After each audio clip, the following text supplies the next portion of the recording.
All right, welcome back. We continue live right here at Pittsburgh CW. It is the home of the Pittsburgh Riverhounds Soccer Club.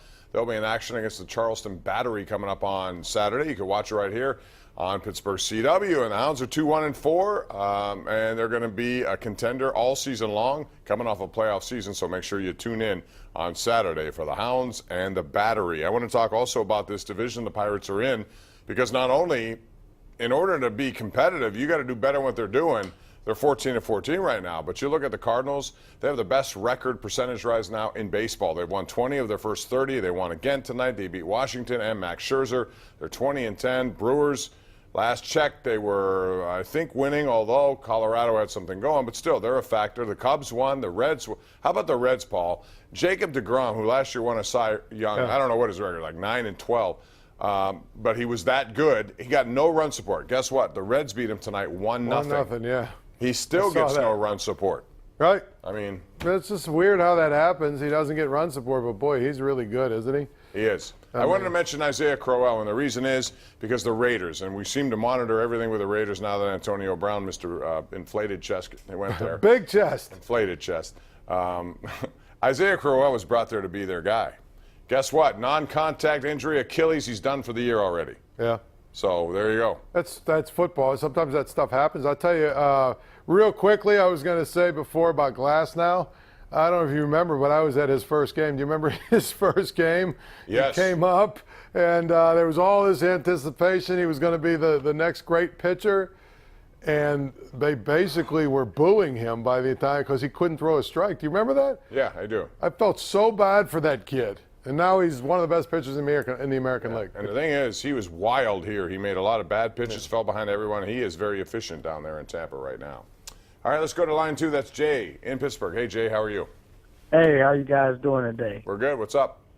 All right, now I'm watching this progress of Glasnow, of course, a couple of Charlie Morton, and along with the Pirates base running and everything is terrible. When does this fall on Hurdle and the coaching staff, man? So it's got to be something that they're not getting done, that these guys flourish when they leave here. Well, first of all, there have also been equally as many guys who've come here and done very well. I look at Joe Musgrove as someone they brought in, and he struggled a little bit in Houston where he was, and they took him out of the starting rotation, put him in the bullpen as a result. He's here now, and he's got a 2.08 ERA. He looks pretty good. So, and you're going to have guys who do well with some pitching coaches, some don't do so well. I think it's hard to blame them necessarily. With base running, though, geez, they spent all spring, Paul, going over this stuff. How many times as a manager and coach, like, for example, does Mike Sullivan tell the Penguins to cough up the puck 1-on-3 in the attack zone so they go to the other? No, you don't do that. Players are responsible for that. They are, but you also have the base coaches running, pushing them, running, asking them to run and stuff. I mean, last night's a great example. They ended up winning the game, right? But this is the kind of stuff they do. Josh Bell hits the double to tie the game and gets caught up in between second and third base. He's not getting a triple there. But that's his fault. But I understand that, but my point is, those are the kind of things they do all the time. And it's, we used to say, well, it's Gregory Polanco. Well, it's Starling Marte. Well, it's Josh Harrison. It's like you put on a Pirates uniform, all of a sudden you forget how to run bases. I think part of it is they just bring in a bunch of guys that are either overly aggressive or they just don't understand how to play baseball. But again, he should know the situation there. It's a simple, first of all, why would you ever attempt third? There's no reason for that. I don't know what he was even trying to do.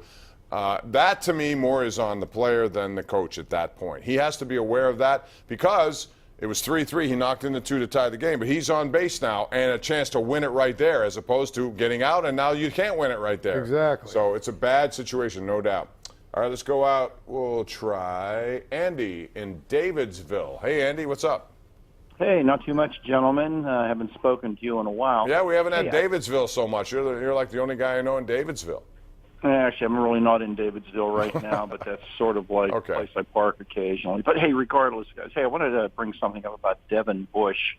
And please excuse me or forgive me if this hasn't been brought up before, but, the picking of Devin Bush, aside from the fact he fills the hole and everything, what he does, he kind of neutralizes the division. You got Lamar Jackson, who got some serious wills. Mm-hmm. Are they going to send him out there running with that guy out there. Let's go to Baker Mayfield. Cleveland, hey, we got this running, not only can throw the ball, but we got a running quarterback.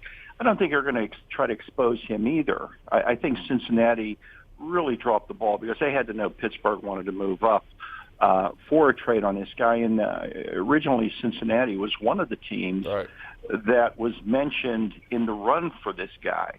And, I mean, gosh, that'd have been great for them. So, again, Cincinnati did what they did. If I go back to Myron Cope, the Bungles, they did it again. Well, we'll see. But I agree with you. They should have done that. Two teams did try to move up. Thanks for the call. It was the Giants and the Falcons both had made offers to the Broncos. But I think Cincinnati is going to be the weakest team in this division. I don't know about you, but that's what I think. Yeah, right now, I mean, I would think. And I think, you know what? I think that the Browns will probably be there. But then I think people are going crazy about how good they're actually going to be. They still have problems with their offensive line. And this thing about Devin Bush neutralizing the division, could he play a game before we put him in the Hall of? Like again, he was a good pick. I think he suits what they're looking for, but you know, I don't know that they picked him with the idea that he was going to neutralize Lamar Jackson. Listen, no, I agree. They picked him that's because, the idea. Well, they picked him because they have a really big need at that position, and they don't have anyone that can do what he can do. He chases down but guys. He's another guy that's a little bit injury prone, and there's a lot of questions about him.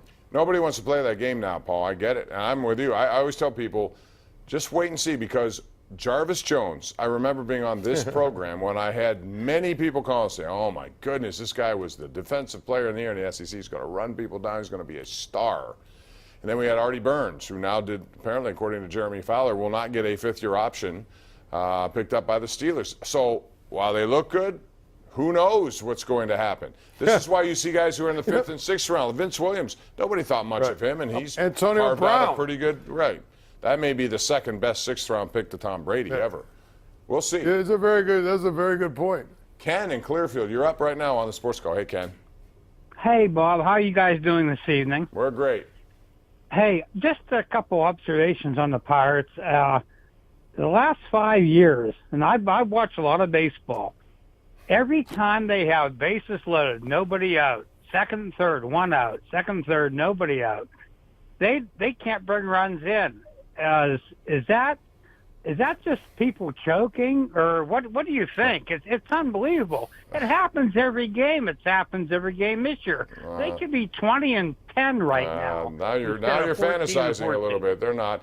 They're a flawed team in many ways when it comes to offense, but teams go through that up and down.